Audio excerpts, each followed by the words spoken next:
दोस्तों, आज की इस वीडियो के अंदर हम गूगल क्रोम के 6 ऐसे फीचर्स के बारे में बात करने वाले हैं जिसको जानने के बाद आपका क्रोम इस्तेमाल करने का एक्सपीरियंस और ज़्यादा बेहतर हो सकता है। तो अगर आप भी इन 6 फीचर्स के बारे में जानना चाहते हैं तो इस वीडियो को एंड तक देखते रहिए, क्योंकि आज की इस वीडियो के अंदर हम गूगल क्रोम के अंदर बहुत सारी नई चीज़ें देखने वाले हैं। तो चलिए वीडियो शुरू करते हैं।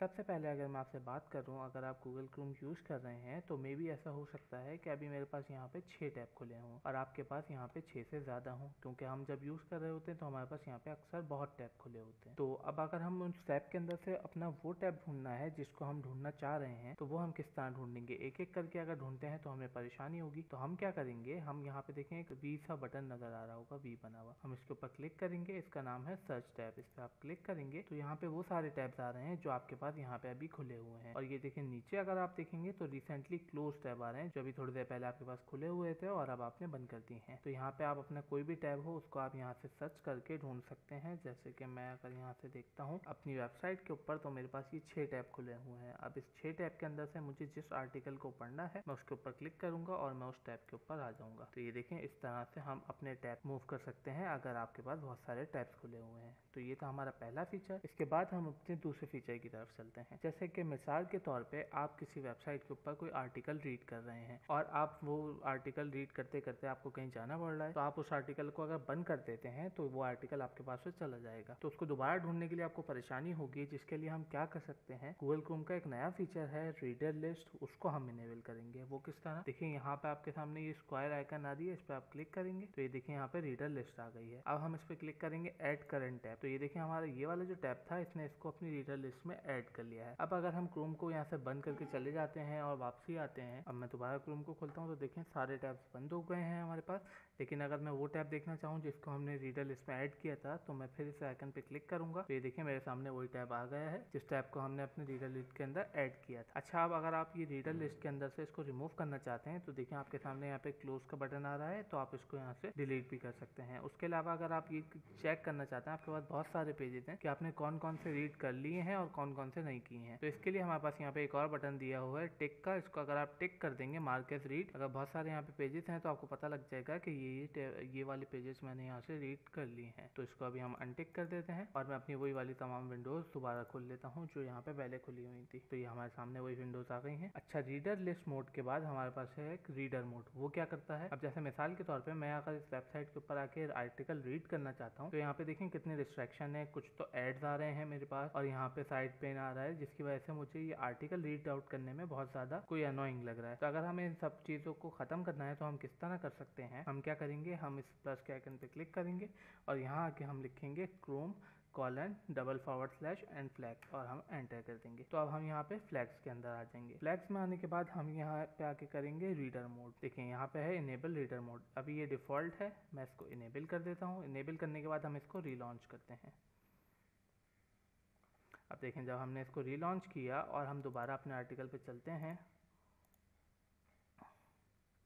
ये हम आर्टिकल के ऊपर आ गए। अब जो हमने रीडर मोड इनेबल किया है, देखें उसका ये आइकन ये आ रहा है। अब हम इस पर क्लिक करेंगे, ये देखें इसने हमें एक साफ सुथरा पेज ला के दे दिया है विदाउट एनी डिस्ट्रैक्शन और विदाउट एनी एड्स। तो इस तरह से हम अपने आर्टिकल को रीड आउट कर सकते हैं। तो मैं इस ऑप्शन को इसलिए प्रेफर करता हूँ क्योंकि अगर आपको रीड करना है कुछ भी और आप उसके अंदर किसी भी किस्म की डिस्ट्रैक्शन नहीं चाहते और फुल फोकस करके रीड करना चाहते हैं, तो इस ऑप्शन को आप इनेबल कर सकते हैं। मैं इसको यहाँ से अभी एग्जिट कर देता हूँ। हम डिफॉल्ट अपने उसी फेस के अंदर वापस आ गए। ये हो गया हमारे पास तीसरा फीचर। अब जो चौथा हमारे पास फीचर है वो है पेज स्टार्टअप। जैसे कि मिसाल के तौर पे अगर मेरे पास यहाँ पे बहुत सारे टैब खुले हुए हैं और मैं कहीं जा रहा हूँ और मैंने यहाँ से गलती से यूँ क्लिक कर दिया तो ये मेरे सारे टैब्स बंद हो गए। अब अगर मैं चाहता हूँ कि मैं जब दोबारा खोलूँ तो मेरे पास वही सारे टैब्स खुल के आए, तो या तो मैं इसको हिस्ट्री के जरिए एक एक करके खोलूँ, नहीं तो मेरे पास दूसरा ऑप्शन है उसका। वो क्या है? हम यहाँ पे 3 डॉट्स में आएंगे और यहाँ पे आके क्लिक करेंगे सेटिंग में। सेटिंग में आने के बाद देखिए हमारे पास यहाँ पे ऑप्शन है ऑन स्टार्टअप पे आप क्लिक करेंगे और यहाँ पे देखिए हमारे पास 3 ऑप्शन होते हैं, open a new page tab, यानी कि जैसे आप क्लोज करके क्रोम को नया ओपन करेंगे तो वो हमेशा आपको न्यू टैब दिखाएगा। उसके बाद जो दूसरा ऑप्शन है वो है continue where you left off, इस पर हम क्लिक कर देंगे और अब अगर मैं वही वाले टैब सारे खोल लूँ और अब इसको अगर बंद करते हैं हम पहले, और अब दोबारा जब हम इसको खोलेंगे तो ये देखें इसने ये सारे के सारे टैब्स उसी तरह खोल के दिए जिस तरह हमने खुले छोड़े थे इनको। तो ये इस तरह होता है। इसके बाद अगर मैं चाहता हूँ कि मुझे कोई स्पेसिफिक पेज खोलना है तो हम दोबारा 3 डॉट्स पे आएंगे और यहाँ आएंगे सेटिंग्स में। सेटिंग्स में आने के बाद दोबारा स्टार्टअप पे, और यहाँ देखें तीसरा ऑप्शन है ओपन हा स्पेसिफिक पेज और सेट ऑफ पेजेस। मैं इसको ओपन कर लूंगा। अब यहाँ पे हम न्यू पेज ऐड कर देंगे जो भी आपको ऐड करना है। आप इसके अंदर एक पेज भी ऐड कर सकते हैं, जैसे मिसाल के तौर पे मैं ये वाला पेज ऐड कर देता हूँ अपना, ये वाला add a new page add कर दिया मैंने। उसके अलावा अब मैं ये चाहता हूँ ये वाला पेज भी मेरा यहाँ पे ऐड हो जाए, तो मैं यहाँ पे आके एक और पेज ऐड कर देता हूँ। तो अभी हमने ये 2 पेज ऐड कर दिए हैं। अब हम इसको क्लोज कर देते हैं। अब जब मैं इसको ब्राउज़र को खोलूँगा तो देखिए मेरे वही वाले दोनों पेज यहाँ पे इसने खोल के दे दिए हैं, बाकी सब बंद कर दिए हैं। तो ये था हमारे पास इसका चौथा फीचर। अब इसके बाद जो हमारा 5वां फीचर है वो सबसे अमेजिंग फीचर है इस पूरी वीडियो का। वो क्या है, जैसे मिसाल के तौर पर अगर आप यूट्यूब पे जाते हैं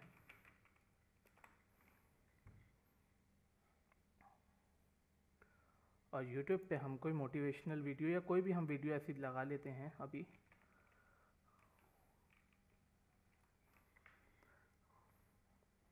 जिसके साथ हमारे पास सबटाइटल्स मौजूद ना हो। इसके साथ हैं के साथ भी हैं, के साथ भी हैं, आई थिंक सभी वीडियोस के साथ दिए हुए हैं सबटाइटल्स। तो सबसे पहले वाली देख लेते हैं, मैं इसको प्ले करता हूँ। वैसे तो इन्होंने इसके साथ भी सबटाइटल दिए हुए हैं, लेकिन अगर अब हम मिसाल के तौर पे हम इसको सपोज करते हैं कि हमारे पास इस वीडियो के अंदर सबटाइटल नहीं है, तब हम क्या करेंगे। उस केस में अगर हमारे पास किसी भी वीडियो के साथ ये कोई आप ऑडियो प्ले कर रहे हैं, कोई सॉन्ग प्ले कर रहे हैं या कुछ भी आप प्ले कर रहे हैं जिसके साथ आपके पास सबटाइटल मौजूद नहीं है, तो आपको किस तरह उसको इनेबल करेंगे। तो उसके लिए मैं यहाँ पे न्यू टैब पे आता हूँ। न्यू टैब पे आने के बाद हम यहाँ लिखेंगे क्रोम फ्लैग्स और यहाँ पे हम सर्च करेंगे लाइव कैप्शन। अभी देखें डिफ़ॉल्ट में ये बंद है, मैं इसको इनेबल कर लेता हूँ। इनेबल करके हम इसको रीलॉन्च करते हैं।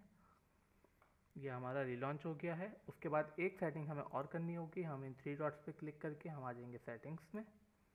सेटिंग्स में आने के बाद हमारे पास यहाँ पे ऑप्शन होता है एक्सेसिबिलिटी का, इस पर आप क्लिक करेंगे और देखें यहाँ पे ऑप्शन है लाइव कैप्शन का, इस पर हम क्लिक कर देंगे तो ये देखें इसने डाउनलोडिंग शुरू कर दी है। ये क्या करता है, यह उस स्पीच को रिकॉग्नाइज करता है। तो ये यहाँ पे जब डाउनलोड हो जाएगा उसके बाद हम देख लेते हैं इसको, ये डाउनलोड हो गया है। अब अगर हम यहाँ पे आते हैं तो ये देखें इसने खुद ब खुद ये इस वीडियो को रीड कर रहा है और उसके सबटाइटल्स मुझे जनरेट करके दे रहा है। तो देखा दोस्तों कितना कमाल का फीचर है ये। इस फीचर की मदद से आप किसी भी वीडियो के किसी भी ऑडियो के लाइव कैप्शन को इनेबल कर सकते हैं और उसके सबटाइटल जनरेट करवा सकते हैं। अच्छा, अब इसका लास्ट जो फीचर है हमारे पास वो है क्रोम का डार्क मोड, यानी कि अगर आपको गूगल क्रोम के अंदर डार्क मोड फीचर चाहिए जो कि अभी मौजूद नहीं है तो वो आप किस तरह इनेबल करेंगे। अच्छा, अब देखा जाए तो हमारे पास ये थीम डार्क ही है, और अगर हम इस आर्टिकल पे आते हैं तो ये हमारे पास डार्क नहीं है। इसके अंदर ये लाइटी थीम है क्योंकि ना वेबसाइट इसको सपोर्ट करती है डार्क थीम को और ना ही क्रोम ब्राउज़र। तो अगर हम इसको फोर्सफुली डार्क करना चाहते हैं तो वो हम किस तरह करेंगे, न्यू टैब पे आएंगे और यहाँ पे दोबारा आके लिखेंगे क्रोम फ्लैग्स और यहाँ पे आके हम सर्च करेंगे डार्क। तो यहाँ पे देखें ऑप्शन है enable dark mode for web contents. हम इस पर क्लिक करके यहाँ से इसमें बहुत सारे ऑप्शन है, आप एक एक करके सब ट्राई कर सकते हैं। सबके कुछ अलग अलग किस्म के डार्क मोड हैं। हम यहाँ से इसको फर्स्ट वाले को इनेबल कर लेते हैं और ब्राउज़र को रीलॉन्च करते हैं। अब हमने रीलॉन्च किया तो देखिए हमारे पास अगर ये देखा जाए तो कोई फ़र्क नहीं पड़ा, थीम डार्क ही है। पर हाँ, अगर एक चीज़ आपने नोट की हो तो देखें यहाँ पे गूगल का लोगो हमारे पास ब्लैक हो गया है। अगर अब हम दोबारा वेबसाइट पे आते हैं तो ये देखें वेबसाइट भी हमारे पास ब्लैक होके आ गई है। इसने वेबसाइट के ऊपर फोर्सफुली डार्क मोड इनेबल कर दिया है, जिसकी वजह से देखें आपको कुछ ना कुछ इसमें ड्रॉबैक ज़रूर नज़र आएगा। अगर हम देखें तो यहाँ पे ये देखें जैसे मिसाल के तौर पे ये YouTube का अगर हमने यहाँ पे सब्सक्राइब बटन दिया हुआ था तो देखें उसके कलर्स बिल्कुल अलग हो गए हैं। तो ये था डार्क मोड। तो दोस्तों यही थे हमारे कुछ गूगल क्रोम के 6 ऐसे फीचर जिसको यूज़ करने के बाद आप गूगल क्रोम को और अच्छी तरह यूज़ कर सकते हैं। तो मुझे उम्मीद है आज की वीडियो आपको पसंद आई होगी। अगर पसंद आई है तो इसको लाइक कीजिए, फ्रेंड्स के साथ शेयर कीजिए।